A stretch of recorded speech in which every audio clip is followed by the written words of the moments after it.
É momento de oração. Vamos todos falar com Deus.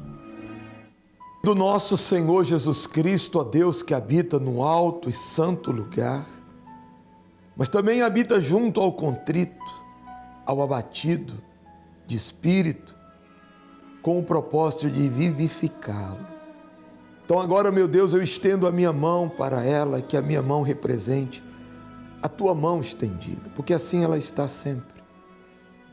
E agora, meu Deus, saia a morte e entre a vida. Vivifica essa pessoa que está caída, prostrada, desanimada, pensando até mesmo em morrer, que não tem mais jeito. Vivifica ela, meu Pai. Tira a dor, cura as doenças físicas, emocionais, espirituais. Reveste ela de ânimo, de forças. Que ela tenha agora mesmo uma experiência real, pessoal contigo. E que a história de vida dela mude. Em o nome de Jesus, meu amigo, minha amiga, receba cura, receba força, receba luz sobre a sua vida. Em o nome de Jesus. Meu Pai, eu oro por aqueles que ligaram, aqueles que não puderam ligar, mas oram conosco. Sejam todos revestidos, todos abençoados, todos curados, todos visitados. E que no nome de Jesus, o que está escrito, que o Senhor faz nova todas as coisas, comece dentro dela, novo ânimo, uma nova força e uma nova fé. E aqueles que creem e concordam, digam amém e graças a Deus.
Meu nome é Thales, eu sou arquiteto, tenho 29 anos.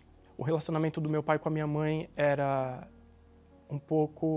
eles eram um pouco frios um com o outro, até que minha mãe veio a dizer para mim e para o meu irmão, nessa época eu tinha 12 anos, que meu pai traía ela e que não tinha sido só aquele ano, mas desde quando eu tinha nascido. Então, há 12 anos ele vinha traindo a minha mãe.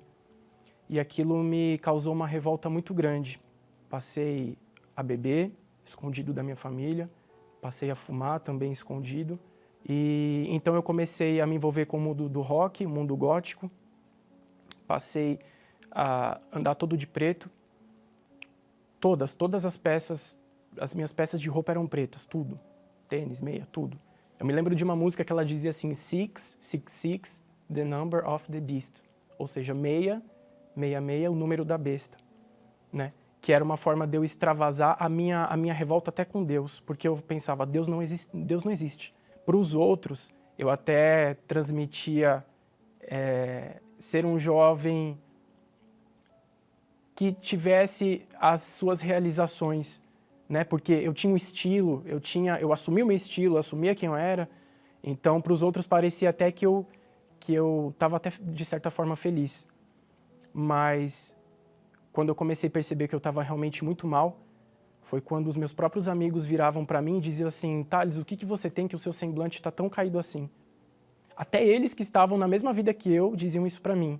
A vida foi perdendo sentido para mim. Foi perdendo sentido. Eu comecei a me automutilar. Eu lembro de uma vez que eu me tranquei no quarto, eu peguei um estilete, eu lembro que eu contei 33 cortes no meu braço. Eu me automutilava com prego, com estilete, influenciava outras pessoas a fazerem isso, meus amigos, colegas. A sensação quando eu me automutilava era de era de alívio. Alguém pode pensar, poxa, mas não sente dor? Mas a dor era para superar a dor, aquela dor física era para superar a dor da alma. Eu não admitia que eu tinha depressão. Eu não admitia. Eu nunca falei, olha, eu tenho depressão. Porque eu achava, essa pessoa é fresca, ela tem depressão. Eu não admitia. Mas chegou um ponto que eu fiquei 11 dias sem tomar banho. Dentro desses 11 dias, 4 dias sem lavar minhas mãos. Isso é depressão. Eu comecei a buscar ajuda porque eu queria resolver o meu problema. Cheguei até a fazer trabalho em cemitério, junto com a minha mãe, nessa busca de resolver o problema da família e depois o meu problema, que eu passei a entender que eu tinha um problema, e o problema de ordem espiritual. Só que aconteceu exatamente o contrário. O problema espiritual, ele piorava cada vez mais eu tinha pesadelos, cada vez mais eu via vultos, eu via os objetos se mexerem, eu via a cadeira se mexer. Então eu procurei um médico para entender melhor sobre o problema que eu tinha tido. E na conversa com o médico eu disse que eu era um pouco triste, tudo. Inclusive a minha mãe estava do meu lado, então eu não queria me abrir para o médico. E, enfim, eu não falei tudo o que eu sentia dentro de mim, mas ele disse que aquela doença que eu tinha tido poderia ter sido desencadeada pelo emocional. Então ele passou um tratamento com 3 tipos de remédio. Até que um dia minha mãe, ela decidiu ir para a Igreja Universal. E nisso eu não quis, eu não aceitei. Eu zombava. Eu lembro que um dia ela chegou em casa, já no amanhecer, ela chegou toda molhada, o carro molhado. Eu falei, o que aconteceu? Ela falou, eu me batizei, teve uma vigília e eu me batizei. Então ali dentro de casa eu já tomei a decisão de buscar Jesus. Eu falei, eu vou para a sua igreja. Eu costumo dizer o seguinte, que como que pode a gente chegar numa igreja, a gente vê um homem que a gente nunca viu, que é o pastor, ele pregar, e ali você se convencer, sendo que eu tinha uma família toda que me orientava, me dizia, muda, muda, e eu não mudava. Tanto que quando eu decidi entregar todas as coisas que eu tinha, os meus pertences, que se relacionavam ao rock, ao mundo gótico, ao próprio diabo, foram alguns sacos de lixo. Eu levei todas as minhas roupas, que eram camisetas de banda, tinham demônios desenhados nas camisetas, imagens. Foram uns 3, 4 sacos de lixo que eu lembro que eu levei tudo para a igreja. Eu falei, eu não quero mais isso. Uma das primeiras coisas que eu tive fé para deixar de fazer foi deixar de tomar o remédio. Porque eu falei, poxa, se eu ouvir uma palavra, que mudou a minha vida, se existe um Deus que mudou a minha vida, eu não preciso desse remédio. Eu não preciso mais dele. Não foi difícil deixar o remédio, assim como não foi difícil também perdoar o meu pai pela traição que ele tinha feito com a minha mãe, prejudicado a família, enfim, porque eu passei entendimento de que era um mal que estava agindo na vida dele. Quando eu tive a ciência de que eu precisaria do Espírito Santo para ser salvo, porque senão eu passaria 1 tempo, 2 tempos, 3 tempos na igreja e eu não me manteria, me deu um calafrio na espinha. Eu falei, eu preciso do Espírito Santo. A minha fé foi para ir em todas as reuniões de domingo. Eu participava da Santa Ceia das 7, das 9h30, das 18 horas, evangelizava, fazia parte do Força Jovem, levava almas. Eu fazia de tudo. E principalmente quando eu estava a sós com Deus. As orações de madrugada, às vezes eu saía da igreja num domingo de manhã, chegava em casa e ia buscar mais ainda o Espírito Santo. Eu provei para mim e para o Espírito Santo que de fato eu queria ele. Foi numa terça-feira, eu tinha ido para a faculdade, cheguei em casa muito cansado. Eu estava comendo, sentei na mesa, fui jantar. E eu coloquei um radinho de pilha que meu avô tinha, bem velho mesmo. Eu falei, eu vou usar esse rádio mesmo. E eu deixei o rádio do lado e era uma mensagem amiga do Bispo Macedo, das 11 horas da noite.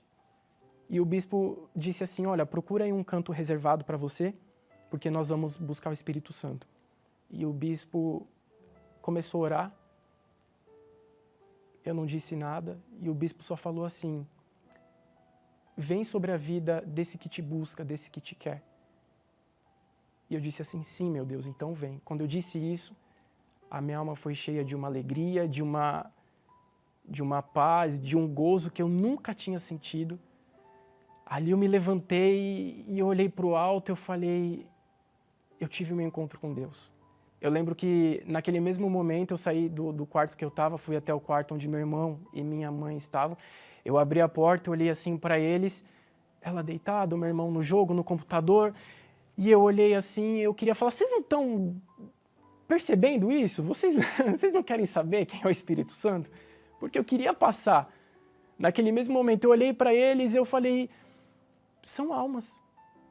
É a minha mãe, é meu irmão, mas são almas. E a partir daquele momento, então começou esse amor pelas almas, esse desejo de ganhar almas, de se preocupar se o outro realmente está bem ou não, se a pessoa precisa de uma ajuda espiritual. Hoje eu sou feliz, sou muito feliz. Falando do Thales de antes, é como se fosse outra pessoa. Realmente, às vezes eu paro para pensar, eu falo, é outra pessoa. Mas não outra pessoa pela idade, porque hoje eu tenho 29 anos, não. Mas é questão de caráter, questão de comportamento, questão de tudo isso. E hoje eu sou realmente feliz. Eu voltei a estudar, me formei em arquitetura e urbanismo, que era o meu sonho. Eu faço esse convite a você. Nós, da Igreja do Parque das Nações, Rua Oratório, número 1871, no ABC, em Santo André, podemos te ajudar. Lá tem uma equipe de fé, de obreiros, o pastor, nós podemos te ajudar a arrancar esse sofrimento, essa solidão de dentro de você, para que você venha receber a paz e a salvação através do Espírito Santo.